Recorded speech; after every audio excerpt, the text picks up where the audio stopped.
Friends, నేను మీ సాయి మల్లేష్ మాడుతున్నాను. ముందుగా మా ఛానల్ సబ్స్క్రైబ్ చేసి లైక్ చేసి షేర్ చేయండి. అదేవిధంగా హైదరాబాద్లో కానీ హైదరాబాద్ పరిసర ప్రాంతంలో కానీ స్థలం కొనాలనుకున్నా అమ్మాలనుకున్నా ఇందులో ఉన్న కాంటాక్ట్ నెంబర్ని సంప్రదించగలరు. ఓకే ఫ్రెండ్స్, ఈరోజు వార్తల్లోని ముఖ్యాంశాలు తెలుసుకుందాం. సాక్షి దినపత్రిక. నేడే భద్రాద్రి రామయ్య కళ్యాణం, పెళ్లి వేడుకలకు ముస్తాబైన ఆలయం. ఎదుర్కోలు వేడుక సందర్భంగా ప్రభుత్వం తరపున పట్టు వస్త్రాలు సమర్పించిన సీఎస్. రాజ్యాంగానికి రుణపడి ఉన్న డాక్టర్ బిఆర్ అంబేద్కర్ రాసిన రాజ్యాంగానికి తాను ఎంతగానో రుణపడి ఉంటానని ప్రధానమంత్రి నరేంద్ర మోడీ అన్నారు. దోపిడీకి మరో రూపం ప్రధాని మోడీ చేసే దోపిడీకి మరో రూపమే ఎలక్టోరల్ బాండ్లు అని కాంగ్రెస్ అగ్రనేత రాహుల్ గాంధీ ఆరోపించారు. కాంగ్రెస్ చెమటోడ్చాల్సిందే. 247 స్థానాలున్న 12 రాష్ట్రాల్లో పూర్వ వైభవం సాధించడం కాంగ్రెస్కు ఈసారి కూడా తలకు మించిన భారంలా తయారైంది. బహిరంగ క్షమాపణ చెప్పండి. కోర్టు ధిక్కార కేసులో వారంలోగా బహిరంగ క్షమాపణ చెప్పాలని బాబా రామ్దేవ్, ఆచార్య బాలకృష్ణను సుప్రీంకోర్టు ఆదేశించింది. నెత్తురోడిన బస్తర్, ఛత్తీస్గఢ్లో భారీ ఎన్కౌంటర్, 29 మంది మావోయిస్టుల మృతి. ఛత్తీస్గఢ్లోని కాంకేర్ జిల్లాలో ఎన్కౌంటర్ సందర్భంగా భద్రతా దళాల కదలికలు. ఈ సంఖ్య మరింత పెరిగే అవకాశం. బస్తర్ ఐజీపీ సుందర్రాజ్, ఎస్పీ కళ్యాణ్ ఎలిసెల్లి వెల్లడి. బస్తర్ అడవుల్లోని కాంకేర్ జిల్లా చోట్ బేటియా ప్రాంతంలో ఘటన. మావోయిస్టులు సమావేశమయ్యారనే సమాచారంతో కూంబింగ్ చేపట్టిన భద్రతా దళాలు మధ్యాహ్నం నుంచి రాత్రి వరకు కొనసాగిన ఎదురుకాల్పులు. మృతుల్లో ఏపీకి చెందిన అగ్రనేత సుగులూరి చిన్నన్న అలియాస్ శంకర్రావు. ఈయన తలపై 25 లక్షల రివార్డు. 2 తెలంగాణ వాసులు కూడా గుర్తింపు. రాష్ట్రానికి చెందిన మరికొందరు కూడా మరణించి ఉంటారనే అనుమానాలు.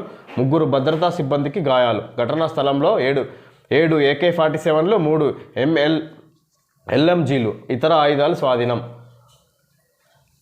పార్లమెంట్ ఎన్నికల వేళ ఛత్తీస్గఢ్లోని బస్తర్ అడవులో రక్తం ఏర్లై పారింది. మావోయిస్టులు భద్రతా దళాల మధ్య మంగళవారం మధ్యాహ్నం చోటు చేసుకున్న భీకర ఎదురుకాల్పుల్లో 29 మంది మావోయిస్టులు మరణించారు. భద్రతా దళాలకు చెందిన 3 జవాన్లు గాయపడ్డారు. మృతుల్లో ఇప్పటి వరకు 3 గుర్తించగా వారిలో 2 తెలంగాణ వాసులు ఉన్నారు. మరికొందరు తెలంగాణ వాసులు కూడా మృతి చెంది ఉంటారనే అనుమానాలు వ్యక్తమవుతున్నాయి. BSF, DRG బలగాలు మావోయిస్టులకు మధ్య మధ్యాహ్నం నుంచి రాత్రి వరకు జరిగిన ఎదురుకాల్పుల్లో 29 మంది మావోయిస్టులు మృతి చెందినట్లు సమాచారం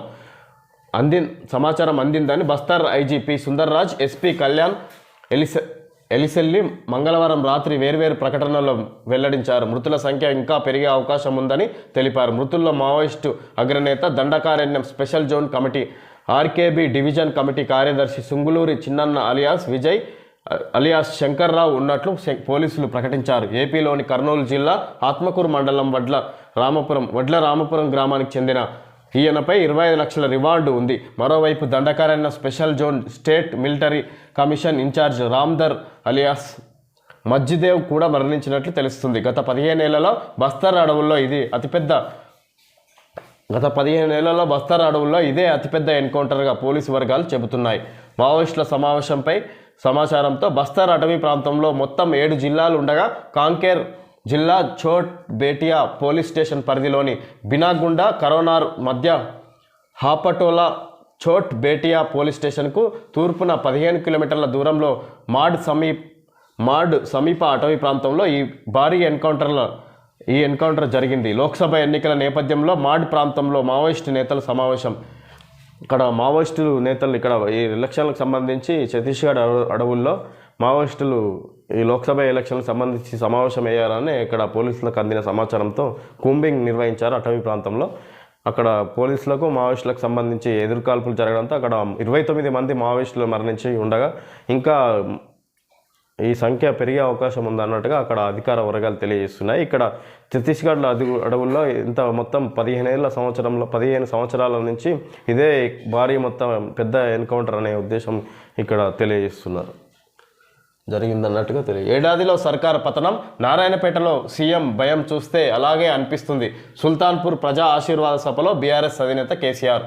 మంగళవారం సంగారెడ్డి జిల్లా సుల్తాన్పూర్లో నిర్వహించిన ప్రజా ఆశీర్వాద సభకు హాజరైన ప్రజలు నారాయణపేటలో సీఎం భయం చూస్తే అలాగే అనిపిస్తుంది. సుల్తాన్పూర్ ప్రజా ఆశీర్వాద సభలో బీఆర్ఎస్ అధినేత కేసీఆర్ ప్రజలు ప్రభుత్వంపై తిరగబడుతున్నారు. సీఎం రేవంత్ రెడ్డి ఎప్పుడు పార్టీ మారుతారో తెలియదు. ఆ పార్టీకి 2 సీట్ల కంటే ఎక్కువ వచ్చేలా లేవు. బీఆర్ఎస్ పాలనలో ప్రజలను, రైతులను కాపాడుకున్నాం. తెలంగాణను సాధించినట్లుగానే మళ్ళీ బీఆర్ఎస్ ప్రభుత్వాన్ని తెస్తా. హామీలు నెరవేరాలంటే ఈ ఎన్నికల్లో కాంగ్రెస్కు చురుకు పెట్టాలి. బీజేపీ అక్కరకు రాని చుట్టం, ఆ పార్టీకి ఓటేస్తే మంజీరాలో వేసినట్లు సభలో ప్రసంగిస్తున్న కేసీఆర్. రాష్ట్రంలో కాంగ్రెస్ సర్కారు ఏడాదిలో పడిపోతుందని బీఆర్ఎస్ అధినేత మాజీ ముఖ్యమంత్రి కల్వకుంట్ల చంద్రశేఖరరావు అన్నారు. ప్రభుత్వంపై జనం తిరగబడుతున్నారని చెప్పారు. ముఖ్యమంత్రి రేవంత్ రెడ్డి ఎప్పుడు పార్టీ మారుతారో తెలియదని వ్యాఖ్యానించారు. తెలంగాణను తెచ్చినట్లుగానే రాష్ట్రంలో తిరిగి బీఆర్ఎస్ ప్రభుత్వాన్ని తీసుకొస్తానని ధీమా వ్యక్తం చేశారు. ఎన్నికల ప్రచారంలో భాగంగా మంగళవారం సాయంత్రం సంగారెడ్డి జిల్లా సుల్తాన్పూర్ వద్ద నిర్వహించిన ప్రజా ఆశీర్వాద బహిరంగ సభలో కేసీఆర్ మాట్లాడారు. రుణమాఫీపై మాట మార్చారు. రాష్ట్రంలోని అన్ని జిల్లాల్లో రైతాంగం ప్రభుత్వంపై తిరగబడుతుంది. సర్వే రిపోర్ట్లు వస్తున్నాయి. ఈ ఎన్నికల్లో కాంగ్రెస్కు 2 సీట్ల కంటే ఎక్కువ రావని ఇక్కడ బీఫారాలు 95 లక్షల రూపాయలు ఎంపీ అభ్యర్థులకు ఇవ్వనున్న కేసీఆర్ రేపు తెలంగాణ భవన్లో ఎన్నికల వ్యూహాలపై అధినేత దిశానిర్దేశం. ఈ విధంగా నిన్న జరిగిన బహిరంగ సభలో కేసీఆర్ ప్రసంగిస్తూ కాంగ్రెస్ ప్రభుత్వాన్ని ఉద్దేశించి రేవంత్ రెడ్డిని విమర్శించడం జరిగింది. ఆయన కాంగ్రెస్ ప్రభుత్వం ఏడాదిలోపే పడిపోయే అవకాశాలు ఉన్నాయట్టుగా ఇక్కడ సమాచారం వస్తుంది ఆయనకు అన్నట్టుగా వివరించారు. ఈ విధంగా ఎలాగైనా మళ్ళీ తెలంగాణను సాధించినట్టుగానే బీఆర్ఎస్ పార్టీని అధికారంలోకి మళ్ళీ తిరిగి తీసుకొస్తానని తిరిగి ఆ దిశగా పనిచేస్తాను మళ్ళీ అని అన్నట్టుగా ఇక్కడ కేసీఆర్ తెలియజేస్తున్నారు. ఈ విధంగా రేవంత్ రెడ్డిని ఉద్దేశించి పలు వాక్యాలు తెలియజేశారు. ఫస్ట్ ఆయన్నే పార్టీ మారే ఉద్దేశంగా ఉంది, బీజేపీలో చేరే అవకాశాలు ఉన్నాయి అన్నట్టుగా ఇక రేవంత్ రెడ్డిని ఉద్దేశించి ఈ విధంగా వివరించారు. అదేవిధంగా బీఆర్ఎస్ సంబంధించిన లోక్సభ ఎంపీ అభ్యర్థులకు బీఫారాలు ఈ నెల 18న అందజేస్తూ వారికి ఒక్కొక్క అభ్యర్థికి 95 లక్షల నగదును కూడా అందిస్తున్నట్టుగా ఈయన ప్రకటనలు తెలిపారు. ఈ విధంగా కేసీఆర్ తెలియజేయడం జరిగింది. గల్ఫ్ కార్మికులకు జీవిత బీమా రాష్ట్ర రైతుల తరహాలోనే ఆయా దేశాల ప్రతినిధులతో భేటీలో సీఎం రేవంత్ రెడ్డి. ప్రత్యేకంగా సంక్షేమ బోర్డు ఏర్పాటు చేస్తాం, ప్రజాభవన్లో ప్రత్యేక వ్యవస్థ, టోల్ ఫ్రీ నెంబర్, ఏజెంట్లకు చట్టబద్ధత ఉండేలా చర్యలు తీసుకుంటామని హామీ. కొన్నిసార్లు ఓటమి కూడా మంచి భవిష్యత్తుకు దోహదపడుతుందని వ్యాఖ్య. జీవన్ రెడ్డి కేంద్ర మంత్రి అవుతారని భావిస్తున్నట్లు వెల్లడి. రైతుల తరహాలోనే గల్ఫ్ కార్మికులకు కూడా జీవిత బీమా సౌకర్యం కల్పిస్తామని రాష్ట్ర ముఖ్యమంత్రి రేవంత్ రెడ్డి భరోసా ఇచ్చారు. తెలంగాణకు చెందిన 15 లక్షల కుటుంబాలు ప్రత్యక్షంగా పరోక్షంగా గల్ఫ్ దేశాల్లో ఉపాధి పొందుతున్నాయని, వీరి సంక్షేమం కోసం ప్రత్యేక బోర్డును ఏర్పాటు చేస్తామని హామీ ఇచ్చారు. గల్ఫ్తో పాటు ఇతర దేశాల్లో ఉండే తెలంగాణ వారి సమస్యలను ఎప్పటికప్పుడు పరిష్కరించడం కోసం సీనియర్ ఐఏఎస్ అధికారి నేతృత్వంలో 24 గంటలు అందుబాటులో ఉండేలా ప్రజాభవన్లో కార్యాలయాన్ని ఏర్పాటు చేస్తామని చెప్పారు. ఇందుకోసం ప్రత్యేకంగా టోల్ ఫ్రీ నెంబర్ సౌకర్యం కల్పిస్తామని తెలిపారు. సెప్టెంబర్ 17 లోపు ఈ వ్యవస్థను పకడ్బందీగా ఏర్పాటు చేసే బాధ్యత తాను తీసుకుంటానని అన్నారు. గల్ఫ్ దేశాల ప్రతినిధులు మంగళవారం హైదరాబాద్లో ఏర్పాటు చేసిన సమావేశంలో ఆయన మాట్లాడారు. అధికారంలోకి రాగానే గల్ఫ్ సమస్యలపై దృష్టి. ఎన్నికలు వచ్చినప్పుడే రాజకీయ పార్టీలు గల్ఫ్ కార్మికుల సమస్యలను పట్టించుకుంటాయన్న అభిప్రాయం ఉందని, కానీ తాను సీఎంగా బాధ్యతలు చేపట్టిన తర్వాత సీనియర్ ఐఏఎస్ అధికారి శేషాద్రి నేతృత్వంలో కమిటీని ఏర్పాటు చేసి Telangana Gulf and other overseas workers welfare board ద్వారా గల్ఫ్తో పాటు ఇతర దేశాల్లో ఉన్న తెలంగాణ వారి హక్కులకు రక్షణ కల్పించాలని నిర్ణయించామని రేవంత్ చెప్పారు. చనిపోయిన కార్మికుల కుటుంబాలకు 5 లక్షల చొప్పున ఆర్థిక సాయం అందజేయాలని కూడా నిర్ణయించినట్లు తెలిపారు. పలు రాష్ట్రాల గల్ఫ్ విధానాలు అధ్యయనం చేసి రూపొందించిన డాక్యుమెంట్లో సవరణల సూచనల కోసం లోక్సభ ఎన్నికలు ముగిసిన తర్వాత ప్రజాభవన్లో సమావేశం ఏర్పాటు చేస్తామని విధంగా సీఎం రేవంత్ రెడ్డి గల్ఫ్ దేశాల సంస్థల నేతలతో సంఘాలతో సమావేశం ఏర్పాటు చేసి గల్ఫ్ కార్మికుల సమస్యలను తెలుసుకొని వాటికి సంబంధించిన సదుపాయాలు కల్పించాలి, వారి సమస్యలను తీర్చాలనే ఉద్దేశంతో ఇక్కడ సమావేశం ఏర్పాటు చేయడం జరిగింది. అలాగే తెలంగాణకు చెందిన వివిధ దేశాల్లో ఉంటున్న కార్మికులను కూడా వాళ్ళకు సంబంధించిన సమస్యలు పరిష్కరించాలనే ఉద్దేశంతో ప్రజాభవన్లో ఒక కాల్ సెంటర్ నెంబర్ను ఏర్పాటు చేసి అక్కడ ఆ నెంబర్ ఏదైనా సమస్యలు ఉంటే ఆ నెంబర్కి కాల్ చేస్తే వెంటనే తగిన పరిష్కారం ఉంటుంది అన్నట్టుగా ఇక్కడ వారికి సంబంధించిన సమస్యలు తెలుసుకునే ఉద్దేశం ఇక్కడ ఏర్పాటు చేశారు సమావేశం. జాతీయ ముందస్తు ఎమర్జెన్సీ పరాజయం, అచ్చోట ముచ్చెమట ఆల్రౌండర్ పైచేయి తెలంగాణ పైచేయి ఎవరిది? 3 పార్టీలకు లోక్సభ ఎన్నికలు అగ్ని పరీక్షే. మెజారిటీ సీట్లు వస్తేనే కాంగ్రెస్ సర్కారుకు సుస్థిరత.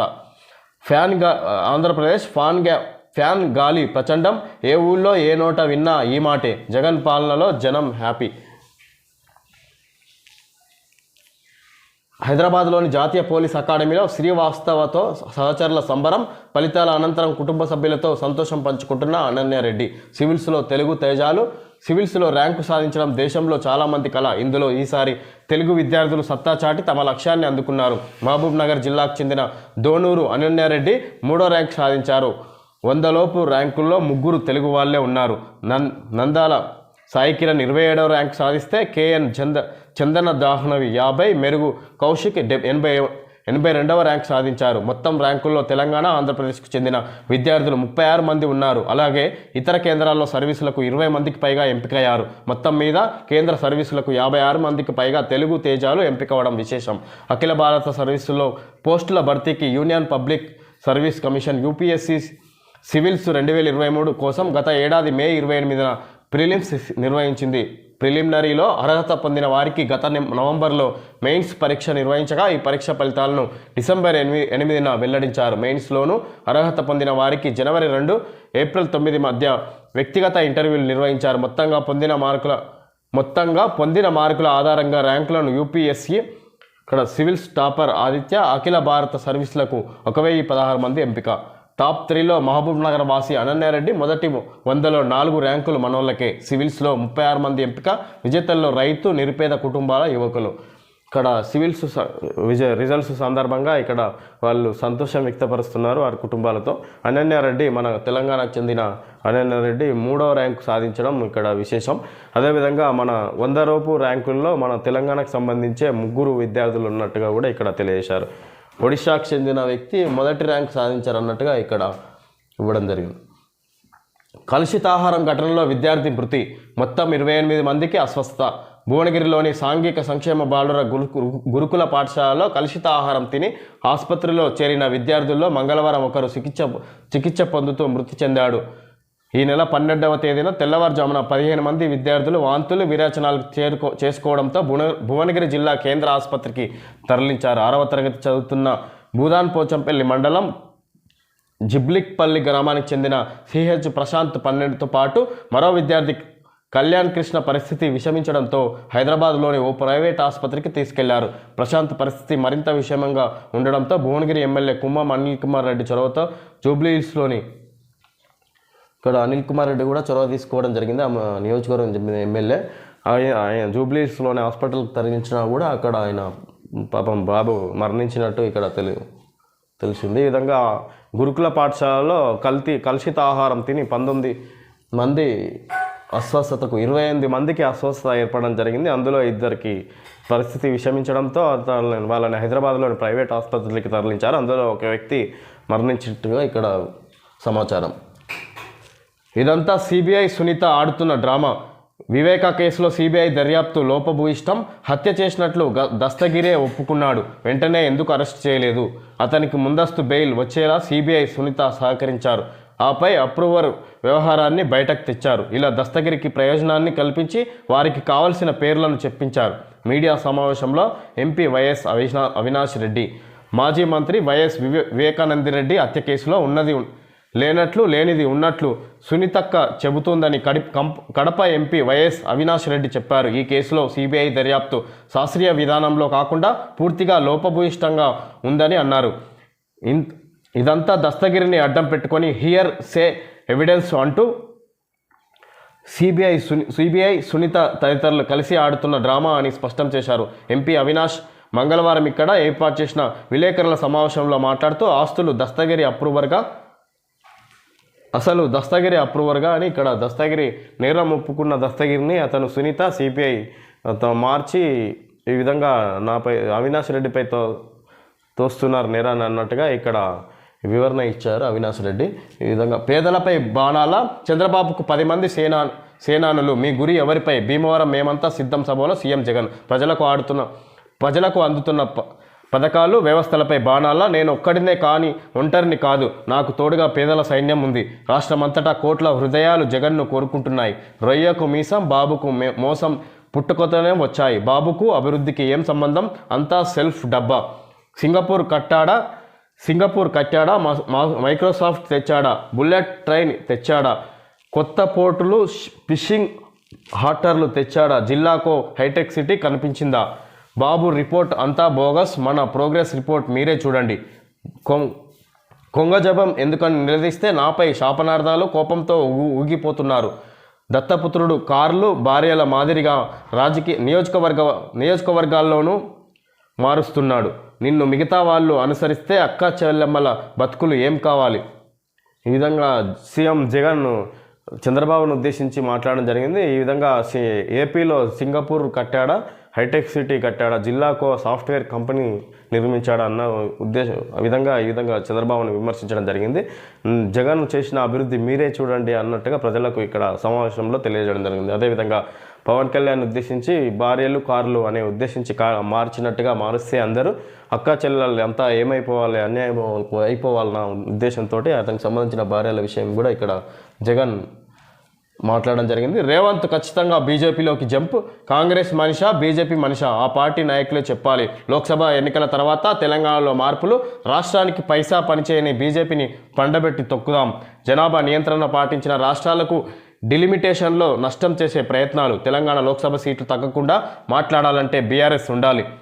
బీఆర్ఎస్ ఆదిలాబాద్ సమావేశంలో కేటీఆర్, లోక్సభ ఎన్నికల తర్వాత తెలంగాణలో చాలా మార్పులు జరుగుతాయి. రేవంత్ ఖచ్చితంగా బీజేపీలోకి జంప్ అవుతాడు.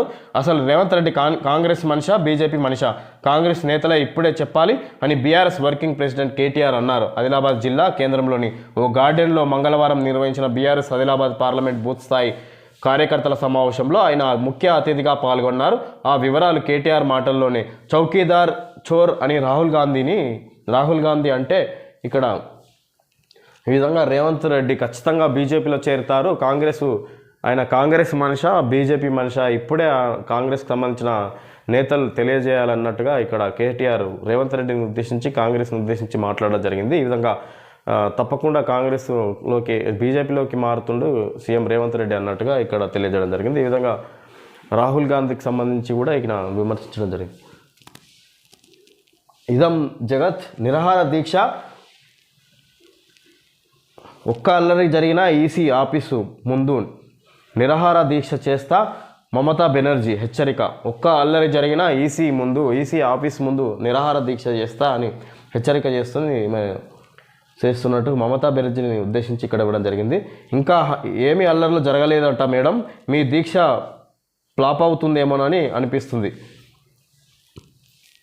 ఇదం జగత్తులు ఈ విధంగా ఇడుతుంది. ఓకే ఫ్రెండ్స్, ఈరోజు వార్తల్లోని ముఖ్యాంశాలు తెలియజేయడం జరిగింది. Thank you friends.